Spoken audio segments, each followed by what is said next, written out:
2020 সাল থেকে চালু হওয়া প্রতিটি গ্যালাক্সি এস ফ্ল্যাগশিপ লাইনআপের মতো গ্যালাক্সি S24 মাঝখানে একটি প্লাস মডেল রয়েছে যা বেস মডেলের মতো একই স্পেকস প্রদান করে, কিন্তু আলট্রা মডেলের কাছাকাছি স্ক্রিনের আকার এবং ব্যাটারি ক্ষমতা। ডিজাইন গ্যালাক্সি S24 প্লাস প্রথম নজরে গ্যালাক্সি S23 এর মতো দেখালেও 2024-এ কিছুটা বাঁকা না হয়ে একটি ফ্ল্যাট ফ্রেম প্লে করে। ডিসপ্লে এবং ব্যাক প্যানেলগুলিও সমতল এবং পিছনের ক্যামেরাগুলি উল্লম্বভাবে রাখা হয়েছে। ওয়াটার এবং ধূলিকণা প্রতিরোধের জন্য IP68 সার্টিফিকেশন দেওয়া হয়েছে, তবে গ্যালাক্সি S24 প্লাসের মিস করা হলো একটি টাইটানিয়াম ফ্রেম দেওয়া উচিত ছিল। গ্যালাক্সি S24 প্লাস এর ওজন 197 গ্রাম।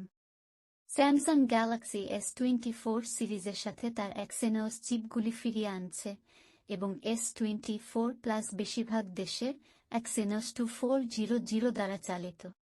এই চিপসেটের প্রতিটিতে 1.6x বৃহত্তর বাষ্প চেম্বার রয়েছে যা ঠান্ডা করার জন্য কাজ করে। পরবর্তী প্রজন্মের মোবাইল গেমগুলির মতো চাহিদাপূর্ণ কাজগুলিতে উচ্চ কার্যকারিতায় অবদান রাখে। S24 প্লাস স্ট্যান্ডার্ড হিসাবে 12 GB র্যাম রয়েছে।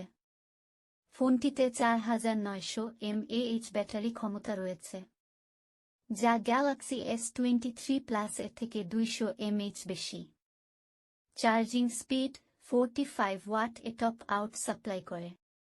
গ্যালাক্সি S24 প্লাস ফোনে ডাইনামিক AMOLED 2X ডিসপ্লে ব্যাপকভাবে আপগ্রেড করা হয়েছে, কারণ এটিতে এখন উচ্চতর উজ্জ্বলতা এবং আরও বেশি পিক্সেল রয়েছে।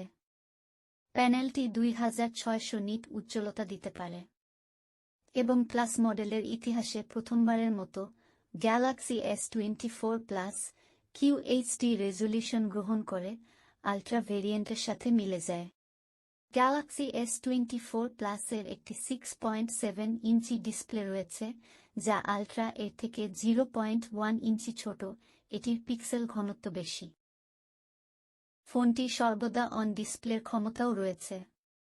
ব্যবহারকারীরা এখন AOD-তে ওয়ালপেপার সেট করতে পারেন। ক্যামেরা গ্যালাক্সি S24 প্লাস ফোনে একটি 50 মেগাপিক্সেল প্রাইমারি ক্যামেরা ও একটি অপটিক্যাল টেলিফটো ক্যামেরা, একটি 12 মেগাপিক্সেল আল্ট্রাওয়াইড ক্যামেরা এবং একটি 12 মেগাপিক্সেল সেলফি ক্যামেরা। তবুও নতুন এক্সিনোস এবং স্ন্যাপড্রাগন চিপসেট এবং প্রোভিজুয়াল ইঞ্জিনের নতুন শক্তিশালী AI ক্ষমতার জন্য ফটো এবং ভিডিওর গুণমান উন্নত হয়েছে। ফোনটি এখন একই সাথে দুটি পিছনের ক্যামেরার সাথে ডুয়াল রেকর্ড করতে পারে। সফটওয়্যার এবং বৈশিষ্ট্য গ্যালাক্সি সিরিজটি অ্যান্ড্রয়েড 14 এবং স্যামসাং ওয়ান UI এর 6.1 সংস্করণের সাথে আসে। স্যামসাংয়ের গ্যালাক্সি AI অভিজ্ঞতার অংশ হিসাবে কৃত্রিম বুদ্ধিমত্তা এবং বৃহৎ ভাষার মডেলগুলির চারপাশে অনেকগুলি নতুন সফটওয়্যার বৈশিষ্ট্য তৈরি করা হয়েছে।